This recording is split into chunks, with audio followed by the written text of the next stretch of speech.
gimbal, sa pantun kayo, mabiling sawa. Barpala. The Bajau are a nomadic sea people. They can be found in parts of Southeast Asia, such as Malaysia, Indonesia, and the Philippines, and number perhaps not much more than 100,000 people. Traditionally, the Bajau even today always live on the sea. Back in the 1960s and before, all Bajau lived in houseboats.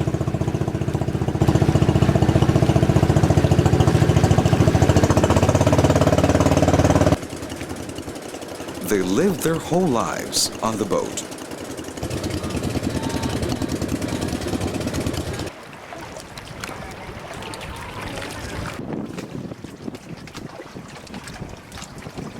Cooking and washing their clothes.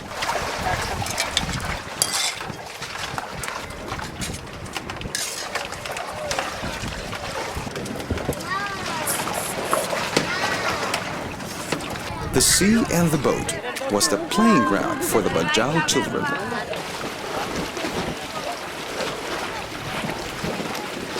Even then, the Bajau lived as a tribe community of usually 6 to 12 houseboats in a tribal group. At that time, they often moored in lagoons off the many coastline islands of the Sulu Sea that stretched from Mindanao to Borneo, like island stepping stones across this vast sea area.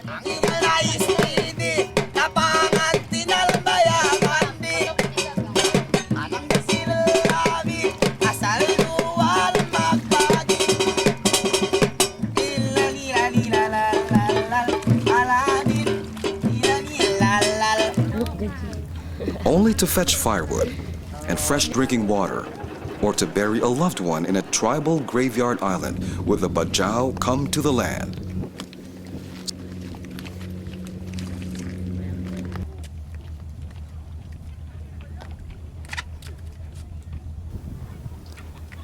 Sometimes also, an old Bajau would be left on a deserted island alone to die. Such was life for the Bajau nomadic sea people not so long ago. The old Bajau man soon dies, unable to find food and water and shelter from the unforgiving sun.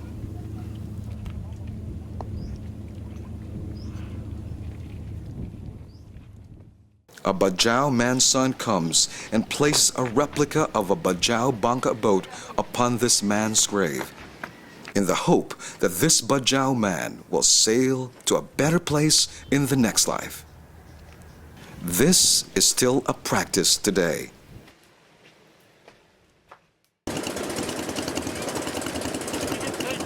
Living at sea poses many dangers, not just from the many constant typhoons that often inflict much death and destruction in these waters. But what the Bajau fear more than a typhoon is being attacked by pirates. Today, Kimo is paddling to an island in the Sulu Sea. But then, Kimo looks back and in panic, he sees pirates pursuing him. He tries in vain to paddle with all his might, but the pirates quickly catch him.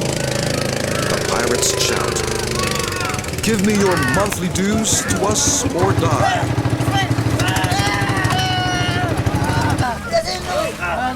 Helpless and passorless, Kimo tries to defend his family, but he is fatally injured by the pirates and is thrown into the sea. The pirates steal everything, their fish, even their boat, and often they will kill all the Bajau.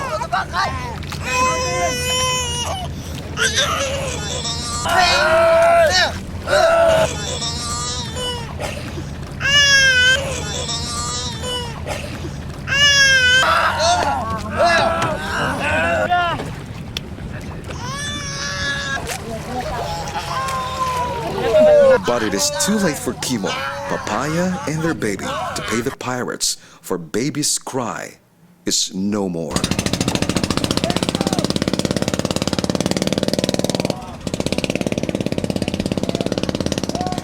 Fish bombing is also very common in these waters. They simply toss a stick of dynamite into the sea and bang, all the sea corals and reefs are destroyed.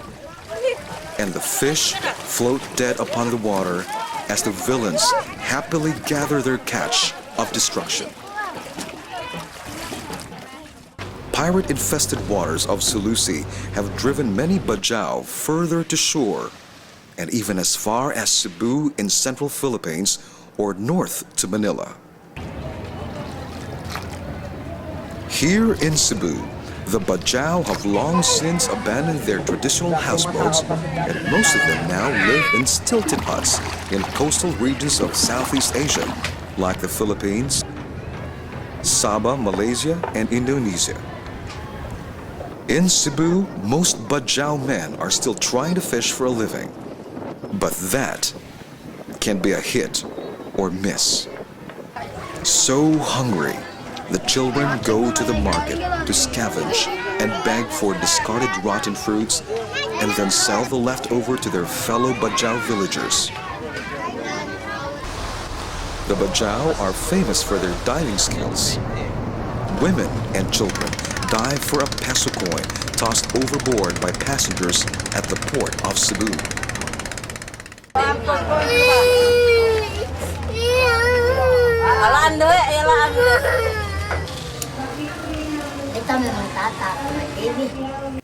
Here in this small house, one of the church ladies demonstrates the love of Christ to this dear old sick lady, Kaptia Aslani. Rachel spoon feeds her with special nourishment milk.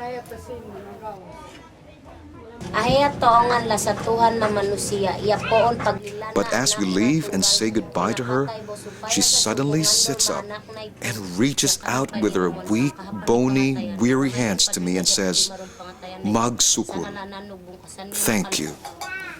Little did I know this would be the last time I would see her alive.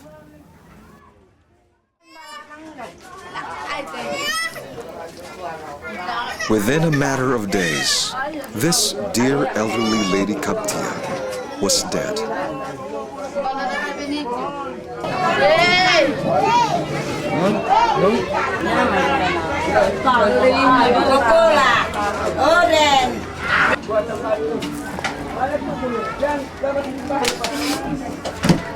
Her death came to me as a complete shock.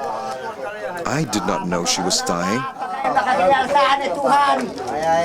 Na nakapagpanukutan sa anak ito ni kami meron. Patutog na makaan. Allahum masalihan ang mukaman, hinaulaan ang kamukaman. Okay, lege.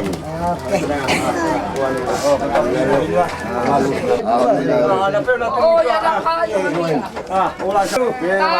Una pe, unay na kayo lang yan.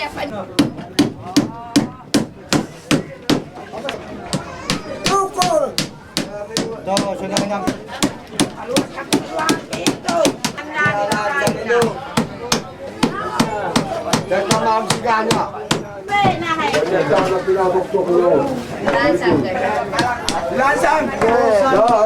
Most people here knows that lady's got good person, good attitude.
tribal graveyard area is now only a few square meters because much of the former area is now being stolen by others.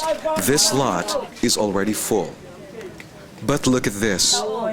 Destiny digs a small hole in the grave of his baby brother and feeds it with baby milk powder.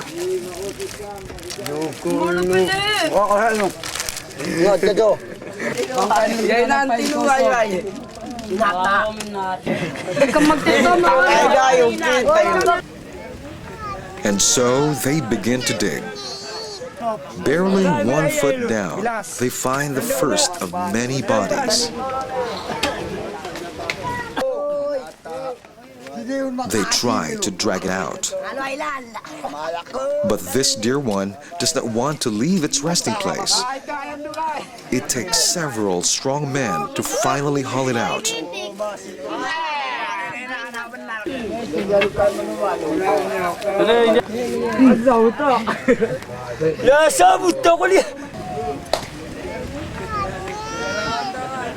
This process is repeated as 2 to 3 more still decomposing bodies are dragged out of their grave, still draped in their malongs, the favorite clothing of the Bajau. It's hard to look and breathe the stench of death's aroma. Some of the Bajau men make fun of the skull, placing a cigarette in its mouth. It's a gesture to them, but it's futile and disgusting and heartbreaking to me. Finally, after a long dig, they cannot go deeper. There are still so many bodies below. But first, Takbilaran Ilan, acting a titled priest, anoints the grave with incense and calls out to the spirits of the dead to welcome Kaptia to join them. The coffin is placed inside the grave pit. The grave is just deep enough to cover the lid of the coffin. Then the old grave garments and bones of others on top. The Bajau believe she is now in close company and communion with her dead ancestors. Finally, they place a carving of Kaptia upon her grave. And then, a beautiful small green mirror beside the carving. We use the mirror for the second life and for the style and for her beauty. But then, I'm horrified as one of the men smash it, shattering the looking glass into pieces. We broke the mirror so grave robbers cannot steal it.